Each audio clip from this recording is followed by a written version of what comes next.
começar falando sobre o que a gente está assistindo o Donald Trump fazendo impondo tarifas altíssimas no mundo inteiro para tentar negociar melhor questões, e o que está por trás disso é a ideia do Make America Great Again, em que ele acha que vai conseguir o protagonismo dos Estados Unidos como era antes. Duas questões que parecem estar aí, né? Uma, que ele acha que os Estados Unidos então perdeu espaço, já que ele quer mais espaço com o tempo, e que o jeito de se conseguir isso não é com o mercado tão liberal como os Estados Unidos sempre pregou, mas uma questão mais de protecionismo. O que a gente pode interpretar que está acontecendo, que mudou na mentalidade aí desse grande país, essa potência econômica? Solange. Então, em primeiro lugar, muito obrigada pelo convite, Patrícia, é um prazer estar aqui com o Arthur. Então, eu entendo essa questão das tarifas, do protecionismo, como uma forma, né, de se atingir um objetivo muito maior, né, um instrumento, não como objetivo principal. Eu acho que a gente está num mundo hoje onde a geopolítica tem muito mais relevância do que apenas a economia. E esse é um movimento que vem se acentuando não por conta do início da administração Trump. Acho que isso vem se acentuando desde a pandemia, né, quando vários países se sentiram frágeis por não ter o domínio da capacidade produtiva da forma como imaginavam, né. E a gente viu o mundo cada vez mais trazendo potências, como o caso da China, que não é só uma potência econômica, mas uma potência geopolítica, né, ameaçando a soberania, né, o soft power também dos Estados Unidos, e do Ocidente como um todo. Então eu vejo que a gente está vivendo muito mais uma distensão política, geopolítica, do que uma deliberação do governo americano de trazer indústrias para os Estados Unidos, de acabar com o seu déficit de conta corrente, porque eu acho que, obviamente, quem participa do governo Trump sabe que isso só seria possível, né, com uma taxa de poupança muito maior nos Estados Unidos, com uma queda muito forte da demanda, do investimento na economia americana, que não seria positivo para os Estados Unidos. Então, eu entendo essa busca, né, por trazer a produção, principalmente de produtos que são muito importantes hoje para a tecnologia, para a segurança nacional,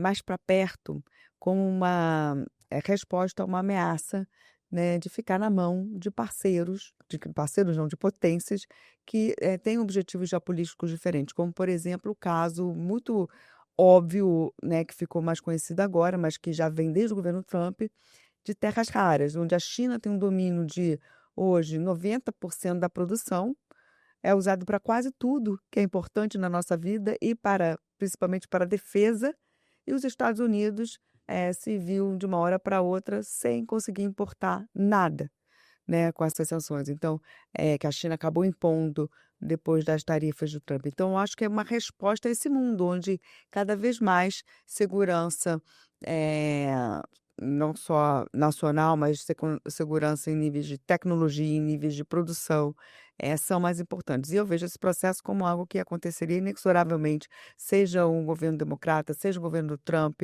Não começou com esse governo. Você veja bem que o Biden não tirou nenhuma tarifa relevante que o Biden botou, né, principalmente em relação à China e em relação à tecnologia. Então eu acho que é muito mais isso do que estamos num mundo onde, estamos ferindo o capitalismo. Eu acho que o protecionismo é um espelho, né, um reflexo dessa nova, não nova, mas dessa forma hoje, mais explícita de se relacionar, do relacionamento entre países. Daria para dizer que a geopolítica, que sempre existiu, está voltando a ter um espaço importante? Seria isso, Arthur? Bom, primeiro, obrigado, Patrícia. É um prazer enorme estar aqui com a Solange, uma honra. Olha, a geopolítica, ela nunca deixou de ter a predominância. Em alguns momentos, a economia e a geopolítica, elas se alinham, né? Em outros momentos, elas divergem, né? Olha só que interessante. Se você pegar, vou voltar muito no tempo, assim, mas antes da Primeira Guerra Mundial, existia um consenso de que uma guerra europeia seria impossível. Por quê? Porque as economias estavam tão integradas naquele ponto que uma guerra seria um suicídio econômico. E não só a gente teve uma guerra mundial, como teve duas, né? Então, a geopolítica, ela sempre domina, Quando você olha os interesses nacionais, eles vão sempre dominar sobre a economia. Tem alguns momentos em que eles caminham em paralelo. E esse não é um dos momentos nos quais a gente está vivendo isso, né? O que a gente está vivendo, e eu concordo muito com a Solange, é só o reconhecimento de um fato, que é a gente criou nos últimos 50 anos cadeias de produção extremamente eficientes para minimizar custo. Então a gente vai colocar a fábrica do tênis Nike num lugar que é mais barato para fazer tênis Nike. A gente vai colocar as camisetas brancas, todas as fábricas de camiseta branca em Bangladesh. Ótimo. A gente descobriu, já com a primeira guerra comercial do Trump em 18 e 19 e depois com a Covid, que essa cadeia de produção global dessa forma, ela é eficiente para minimizar custo, mas ela não aguenta choque, né? O Covid vem e você fica sem acesso a seus ativos estratégicos, né? E como a Solange falou, a grande rivalidade do século XXI vai ser Estados Unidos e China. Qual vai ser a arma dessa grande rivalidade? Inteligência artificial. O que inteligência artificial precisa? De semicondutores. Onde se produz semicondutores hoje? Em Taiwan e na Coreia do Sul, né? Então, para os Estados Unidos, ele olha para isso e fala assim, bom, a tecnologia que vai fazer com que eu domine, né, o que vai ser para o século, que a energia nuclear foi para o século XX, vai ser inteligência artificial para o século XXI. Então, quem dominar esse negócio vai ser a potência que emerge do outro lado como líder. Poxa, os meus ativos estratégicos estão, entendeu, a 100 quilômetros da China, poxa, não vai dar, né? Então, aí você volta com os interesses nacionais, como a Solange muito bem colocou, e diz, olha, a gente precisa reorganizar a produção. O que eu acho que o problema da guerra comercial atual é que ela vai muito além disso. Em vez de você fazer alguma coisa que é mais focada em ativos estratégicos, você protegeu uma série de setores que não me parecem tão estratégicos assim, né? Então, setores mais antigos, você colocou tarifa de importação sobre cobre, que é uma coisa que os Estados Unidos não é autossuficiente, você colocou tarifa de importação sobre produto siderúrgico. Então, assim, acho que você foi um passo além do que normalmente só a estratégia te diria. E o que a gente pode tirar de impacto disso? Vai ter realmente um aumento de custos no mundo inteiro para poder reorganizar essa produção que antes estava no lugar mais barato, né, como o Arthur falou, e agora vai ser onde eu consigo proteger melhor? E isso significa o que também em relação às economias? É mais inflação, menos consumo? Então, acho que tem implicações econômicas muito relevantes. Em primeiro lugar, se a gente estava num mundo onde a globalização estava acima de tudo, e isso levou a um período de alto crescimento com uma inflação muito baixa, a gente vai para o mundo de mais inflação, porque agora minimização de custo não é a prioridade, e a gente vai para um mundo de menos crescimento, porque a gente vai ter menos eficiência na produção.